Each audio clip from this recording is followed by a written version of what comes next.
En janvier 2016, la nouvelle directive européenne relative aux études de soins infirmiers devra être transposée dans la loi belge.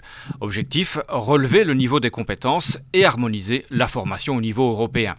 L'enseignement provincial est concerné à plus d'un titre.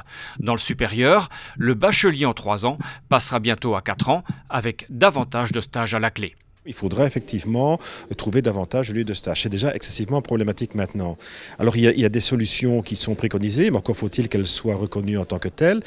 Des solutions qui consistent par exemple à travailler sur du matériel didactique. C'est de plus en plus le cas actuellement au niveau des formations à la fois au nord du pays et chez nous. Donc travailler sur des mannequins, travailler en simulation, travailler à l'institution, y inclure des débriefings, etc. Donc pouvoir, je vais dire, initier la problématique des stages au sein de l'institution avant de les mettre sur le terrain.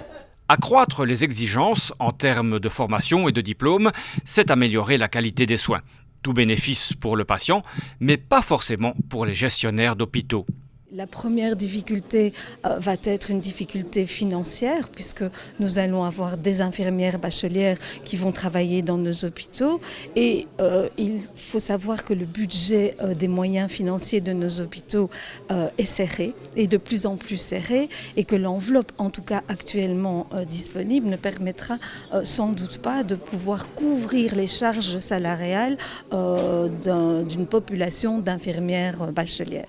Au niveau du secondaire, le problème est carrément existentiel. C'est la survie même des sections paramédicales qui est menacée à travers la disparition du brevet infirmier.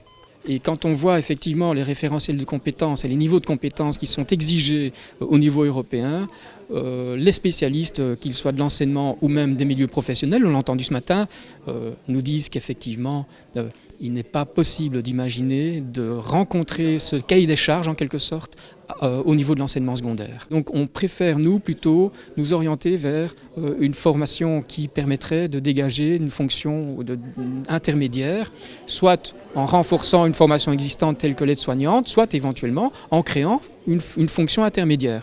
Et c'est là évidemment qu'on se heurte au récent courrier de Madame de Bloch qui ferme la porte par rapport à ces possibilités-là. On le voit, la réforme suscite pas mal d'inquiétudes. Pour tenter d'infléchir la position de la ministre de la Santé, la province de Hainaut a pris l'initiative d'organiser une table ronde avec les différents acteurs de la formation des soins infirmiers. J'ai invité évidemment nombre d'amis parlementaires à qui je vais demander de pouvoir porter notre message avec des questions parlementaires, notamment à la Fédération Wallonie-Bruxelles.